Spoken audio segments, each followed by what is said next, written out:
আল্লাহ তাআলা সূরা বালাদের ভিতর আমাদেরকে জিজ্ঞেস করছেন, আলাম নাজআল্লাহু আইনাইন, আমি আল্লাহ কি তোমাদের দুটো চোখ দান করিনি? ওয়া লিসানান, আমি আল্লাহ কি তোমাদের জবান দান করিনি? ওয়া শাফাতাইন, দুটো ঠোঁট কি আমি আল্লাহ দান করিনি? আল্লাহ এভাবে প্রশ্ন করছেন, জানতে চাইছেন, বান্দা আমার দেওয়া জিনিসের হক তুমি আদায় করো, এই জবানটা কন্ট্রোল করো। রমজান মাসে কত যে গীবাত, কত পরনিন্দা, কত মানুষকে ছোট করা, খবরদার এগুলো করবেন না। আল্লাহ রাব্বুল আলামিন বলেন, ইয়া আইয়ুহাল্লাযীনা আমানু লা ইয়াসখার কওমুম মিন কওমিন আসা আন ইয়াকুনু খায়রাম মিনহুম। আল্লাহ তাআলা পুরুষদেরকে বললেন, খবরদার একজন পুরুষ আরেকজন পুরুষকে তোমরা ভৎসনা করো না, অপমানিত করো না, ছোট করো না। হতে পারে যাকে তুমি অপমান করছো, যাকে তুমি ভৎসনা করছো, আসা আন ইয়াকুনু খায়রাম মিনহুম, হতে পারে যাকে তুমি ছোট করছো, অপমান করছো, খারাপ ভাবছো, সেই মানুষটা তোমার থেকেও উত্তম হতে পারে না? পারে। আমি আপনাকে খারাপ বলছি, কিন্তু হতে পারে আপনি এমন কিছু আমল করেন যার জন্য আপনি আল্লাহর কাছে শ্রেষ্ঠ।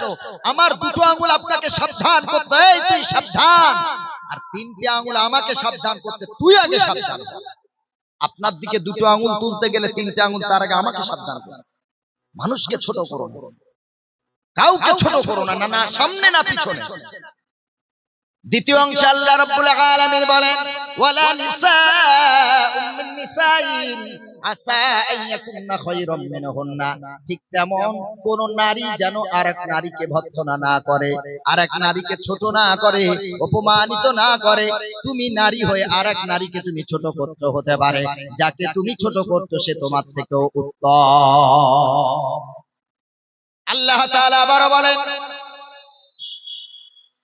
ولا تلمزوا أنفسكم ولا تنابزوا بالألقاب بئس الاسم الفسوق بعد الإيمان ومن لم يتوب فأولئك هم الظالمون। আল্লাহ রাব্বুল আলামিন বলেন, কারণ তোমরা খারাপ নাম ধরে ডেকো না, খারাপ লকব ধরে ডেকো না। কেউ হয়তো একটা হাত নাই, তার একটা সুন্দর নাম তার পিতা মাতা রেখেছে, তুমি তাকে খোঁড়া বলে ডাকতে পারো না, তাকে তুমি বিকলাঙ্গ বলে ডাকতে পারো না। কারোর একটা পা নাই, হয়তো পা তার চলে গেছে, অথবা জন্মগতভাবে সে বিকলাঙ্গ, তুমি তাকে খোঁড়া বলে ডাকতে পারো না। কেউ হয়তো একটা চোখে দেখতে পায় না, কানা, তাকে আপনি কানা বলে ডাকতে পারেন না। কেউ হয়তো দুটো চোখে ব্লাইন্ড, দেখতে পায় না, বন্ধ, তাকে আপনি অন্ধ বলে ডাকতে পারেন না। কেউ হয়তো রঙে একটু চাপা, তাকে আপনি কালো বলে ডাকতে পারেন না। কেউ হয়তো চোখটা একটু টেরা, তাকে আপনি টেরা বলে ডাকতে পারেন না। কারো দাঁতটা হয়তো একটু উঁচু, তাকে আপনি বেতো বলে ডাকতে পারেন না। কেউ হয়তো একটু রোগা, তাকে আপনি খারাপ বলে ডাকতে পারেন না। কেউ হয়তো একটু খাটো, তাকে আপনি বেটে বলে ডাকতে পারেন না। আল্লাহ তাআলা বলেন, ভালো নামে ডাকো, কাউকে কিছু বলে কষ্ট দিও না, খারাপ কোনো কথা বলে কষ্ট দিও না। হযরতে আম্মা জান আয়েশাতুল হুমায়রা রাদিয়াল্লাহু তাআলা আনহা, তিনি একজনকে একদিন খাটো বলে ডাকলেন, নবীজির কানে আওয়াজ চলে গেল। আল্লাহর নবী সাল্লাল্লাহু আলাইহি সাল্লাম নিজের বিবিকে ধমক দিয়ে সতর্ক করলেন, এ আয়েশা, ঐক্য করো, যার ব্যাপারে কথা বলেছো ক্ষমা চাও রে আয়েশা। আমি নবী বলছি, তুমি এমন একটা পাপ করেছো, এমন একটা গুনাহ করেছো, এমন একটা কথা বলেছো আয়েশা, এই কথাটা যদি আমি রাসূল পুরো মহাসমুদ্রের ভিতরে তোমার এই কথাটা আমি ফেলে দিই, গোটা সমুদ্রের পানি বিষ হয়ে যাবে, নোংরা হয়ে যাবে, পানি খারাপ হয়ে যাবে। তার মানে গীবত করা কত বড় পাপ, গীবত করা যাবে না। আল্লাহ তাআলা বলেন, ওয়াইলুল লিকুল্লি হুমাযাতিল লুমাযা, না সামনে না পিছনে কোনোভাবে অপমান করা যাবে না। সামনেও অপমান করা যাবে না, পিছনেও অপমান করা যাবে না। আপনি সামনে কাউকে ছোট করছেন, আপনি কারোর কাছে টাকা পান, লোক সমাজের ভিতরে তার সকলের সামনে টাকা চেয়ে বসলেন, সে ছোট হবে না? হবে না? আপনি পেতে পারেন, তাকে প্রাইভেটলি বলেন, সিকিউর ভাবে বলেন, আলাদা ভাবে বলেন, তার ব্যক্তিগত সম্মান আছে। তার সে আপনাকে ছোট করেছে বলে সমাজের মাঝখানে তাকে আপনি হেয় করবেন, ছোট করবেন, ইসলাম এটা অথরিটি দেয়নি, ইসলাম এটা শেখায়নি। খবরদার গীবত না। আল্লাহর নবীকে জিজ্ঞাসা করা হলো, ইয়া রাসূলুল্লাহ মা হিয়াল গীবা, গীবত কাকে বলে? আল্লাহর নবী সাল্লাল্লাহু আলাইহি সাল্লাম বলেন, আয-যিকরু আখাকা বিমা ইয়াকরাহু, তোমার ভাই সম্পর্কে এমন কথা বলা যেটা সে শুনলে অপছন্দ করবে, শুনলে কষ্ট পাবে, এই কথাটাই হলো গীবাত। আল্লাহর নবীকে আবার জিজ্ঞেস করা হলো ওয়াইন কানা ফি, এমন কথা বলা যেটা যেই বৈশিষ্ট্যটা তার ভিতরে আছে, আল্লাহর নবী বললেন তাহলেই তো সেটা হলো গীবাত। মনে করেন কাউকে অন্ধ বললেন, আসলেই সে অন্ধ। কাউকে কালো বললেন, আসলেই সে কালো। কেউ হয়তো চুরি করে, তার পিছনে বা সামনে বললেন, আসলেই সেই চোর। কেউ হয়তো আপনার কিনা দাঁতটা উঁচু, আপনি তাকে খারাপ কিছু বলে ডাকলেন, আসলেই তো তার দাঁতটা উঁচু। কেউ হয়তো খোঁড়া, কারোর হয়তো হাত নাই, কেউ হয়তো একটু বেঁটে, আপনি এমন ভাবে ডাকলেন, আসলেই তো সে বেঁটে বা খোঁড়া। আল্লাহর নবী সাল্লাল্লাহু আলাইহি ওয়াসাল্লাম বলেন, যদি এই গুণটা তার ভিতরে থাকে তাহলেই তো হলো গীবাত। ওয়া ইন লাম ইয়াকুন ফি, আর যদি তার ভিতরে না থাকে, ফাকাদ বাহাতাহু, তাহলে তার তুমি তোহমত লাগালে, তাহলে সেটার গীবাত হয় না, সেটা অপবাদ হয়। আর অপবাদের পাপ হলো গীবাতের পাপের থেকেও বড়। অপবাদ, কেউ হয়তো কোনো ভুল করেনি, আপনি তার নামে সমাজে ছড়াচ্ছেন। সে হয়তো সেই পাপটা করেনি, সে হয়তো চুরি করেনি, আপনি তাকে চোর বলছেন। সে হয়তো এমন খারাপ কাজ করেনি যেটা আপনি বলে বেড়াচ্ছেন। তাহলে যে যেটা করেনি তার নামে সেটা বলাটা কি? অপবাদ। অপবাদের শাস্তি আরো বড়। আল্লাহ রাব্বুল আলামিন বলেন, রব্বুল আলামিন বলেন, ইয়া আইয়ুহাল্লাযীনা আমানু জুতানিবু কাসীরাম মিনাজ যন, ধারণার উপরে তোমরা কথা বলো না। ইন্না বাদাজ যন্নি ইসমুন, কারণ ধারণা, বেশিরভাগ ধারণাই হয় ভুল। বেশিরভাগ ধারণা কি হয়? আপনি ধারণার উপরে ডিপেন্ড করে কথা বলছেন, যে হতে পারে আবার নাও হতে পারে, এভাবে কথা বলা যাবে না। আল্লাহ তাআলা বলছেন, ধারণা থেকে ফিরে এসো। ধারণার উপরে ডিপেন্ড করে মানুষকে যাচাই করতে যেও না। তারপর আল্লাহ রাব্বুল আলামিন বলেন, আইয়ুহিব্বু আহাদুকুম আইয়াকুলা লাহমা আখিহি মাইতান, তোমাদের ভিতরে কি কেউ পছন্দ করবে তার যেই ভাই মারা গেছে তার মৃত ভাইয়ের গোশত খেতে কি কেউ পছন্দ করবে? আল্লাহ নিজেই বলছেন, ফাকারিহিতুমু, অবশ্যই কোনো কেউ তার নিজের ভাইয়ের, মরা ভাইয়ের গোশত খেতে কেউ পছন্দ করবে না, অপছন্দই করবে। আল্লাহ তাআলা এটাই বলতে চান, গীবাত করা আর নিজ মরা ভাইয়ের গোশত খাওয়া হলো সমান। আল্লাহ তাআলা বলছেন, ওয়াত্তাকুল্লাহ, আমি আল্লাহকে ভয় করো, ইন্নাল্লাহা তাওয়াবুর রহিম, আল্লাহ তওবা কবুলকারী। আল্লাহর কাছে ক্ষমা চান, গীবত করে ফেলেছেন, জাহান্নামে করেছেন, তার কাছে গিয়ে ক্ষমা চান, কারণ তার হক আপনি নষ্ট করেছেন। আল্লাহর হক আপনি নষ্ট করলে আল্লাহ ক্ষমা করে দেন, কিন্তু বান্দার হক নষ্ট করলে ওই বান্দা যতক্ষণ ক্ষমা না করবে আল্লাহ ততক্ষণ ক্ষমা করবেন না। রমজান আসছে সামনে, যাদের গীবত করেছেন তাদের কাছে ক্ষমা চান। যদি না পারেন অন্তত আল্লাহর কাছে দোয়া চান তাদের, তারা যদি বেঁচে থাকেন তো হায়াতের দোয়া চান। আল্লাহ রাসূল বলেছেন, কিয়ামতের দিন হয়তো মানুষ পৃথিবীতে গীবত করেছে কিন্তু তার সামনে ক্ষমা চাইতে লজ্জাবোধ করেছে। পৃথিবীতে ওইটা ছাড়া ভালো কাজ অনেক করেছে, তওবা করে ফিরে এসেছে, আর গীবত করে না। কিয়ামতের দিন যেই মানুষ তার গীবত করা হয়েছে ওকেও তোলা হবে, যে গীবত করেছে তাকেও তোলা হবে। আল্লাহ তখন কত বড় দয়াময়, যার নামে গীবত করা হলো এই মাজলুমকে আল্লাহ তুলবেন। শোনো, আমার এই বান্দা গীবত থেকে তওবা করেছে, আগে গীবত করতো কিন্তু পরে আর করেনি, তওবা করেছে। আচ্ছা বলো, একে তুমি যদি মাফ না করো আমি আল্লাহ মাফ করতে পারবো না? তুমি এর বিনিময়ে কি চাইবে? আল্লাহ একটা তার জন্য জান্নাতে সুন্দর বালাখানা বানাবেন আর তার দিকে দেখাবে, এ বান্দা দেখো তো, এইটা তোমাকে আমি আল্লাহ দান করব, তুমি যদি ওকে ক্ষমা করে দাও আমি আল্লাহ তোমার এত সুন্দর একটা বালাখানা দান করব। আল্লাহর বান্দা সাথে সাথে আল্লাহকে বলবেন, আল্লাহ আমি ওকে ক্ষমা করে দিলাম, আমার এই বালাখানার প্রয়োজন। জোরে বলেন সুবহানাল্লাহ।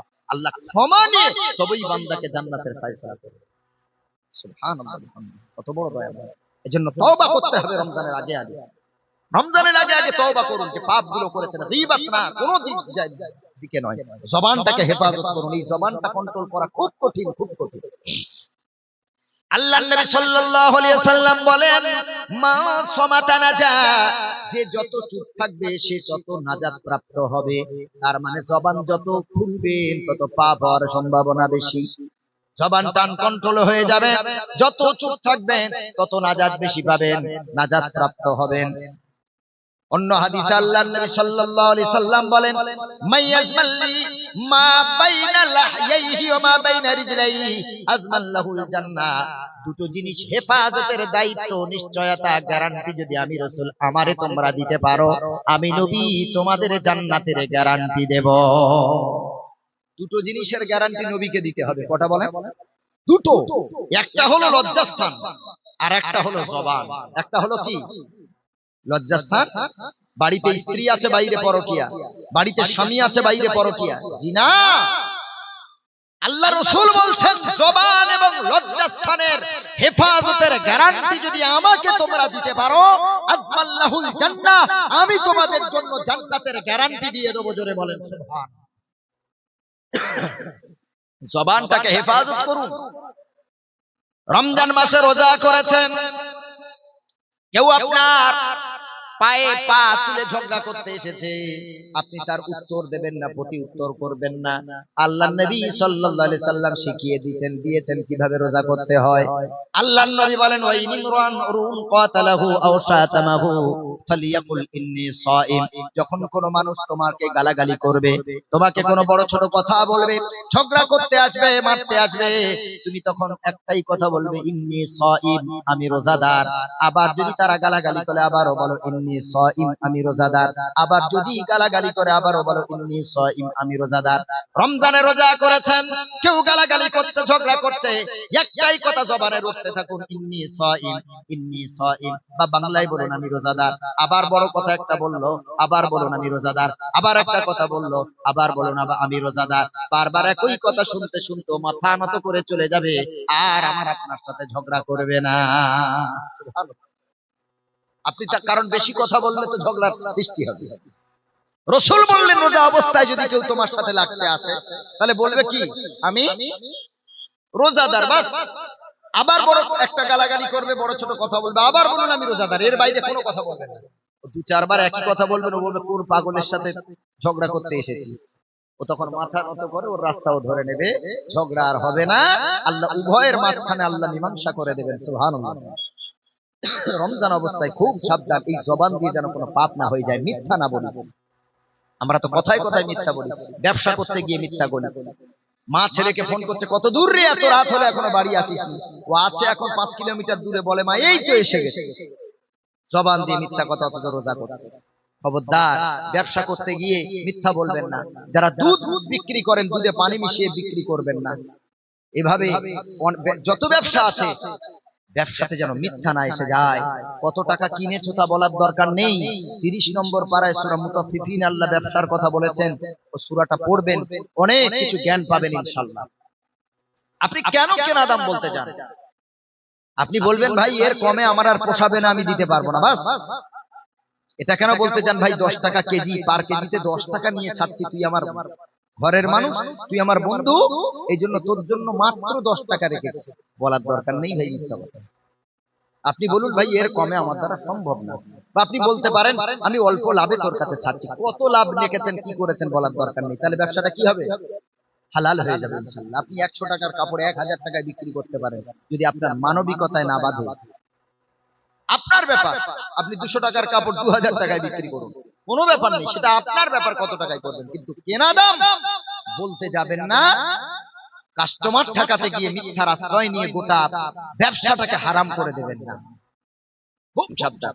অনেকে জমির কারবার করে, অনেকে জমির ব্রোকার আছে, দালাল আছে, জমি কেনা বেচা করে, করুন, অসুবিধা নেই। কিন্তু পার্টিকে ঠেকাতে গিয়ে মিথ্যা কথা কেন বলতে হয়? যে এক কাঠা জমিতে আমি মাত্র কাঠা পিছু 3000 টাকা লাভে তোমাকে ছাড়ছি, কিন্তু খোঁজ নিয়ে দেখো পার কাঠাতে 50,000 টাকা রাখছে। কি দরকার মিথ্যা কথা বলা? হালাল ভাবে করুন, জবানটাকে হেফাজত করুন। আল্লাহ রাসূল সাল্লাল্লাহু আলাইহি সাল্লাম বলেন, জবান হেফাজত করো। আল্লাহ রাব্বুল আলামিন 18 নম্বর পারার প্রথম পৃষ্ঠাতে আল্লাহ রাব্বুল আলামিন বলেন, قد أفلح المؤمنون الذين هم في صلاتهم خاشعون والذين هم عن اللغو معرضون। আল্লাহ রাব্বুল আলামিন বলেন, ঈমানদার কারা? ইমানদারেরা সফল কাম হয়েছে, কিন্তু ইমানদারের গুণ কি? তারা নামাজ যখন পড়বে দুনিয়ার চিন্তা থাকবে না, আল্লাহর ভয়, আল্লাহর প্রতি ভীতি নিয়ে তারা নামাজ পড়তে দাঁড়াবে। খুশুর সাথে নামাজ পড়বে, বিনয়ের সাথে নামাজ পড়বে, ভদ্রতার সাথে নামাজ পড়বে। নাম্বার 2, ওয়াল্লাযীনা হুম আনিল লাগবি মুরিদুন। আর মুখ দিয়ে অসার কথাবার্তা বলবে না, খারাপ কথা থেকে দূরে থাকবে, জবানটাকে তারা হেফাজত করবে। এই সূরার কয়েকটা আয়াতের পর আল্লাহ তাআলা বললেন ওয়াল্লাযীনা হুম লিফুরুজিহিম হাফিজুন, আর তারা তাদের লজ্জাস্থানকে হেফাজত করবে। তাহলে 18 নম্বর পারার প্রথম পৃষ্ঠাতেও আল্লাহ এই দুটো কথা ওখানে আছে, জবান হেফাজত করো আর লজ্জাস্থানকে হেফাজত করো। ঈমানদার যদি হতে চাও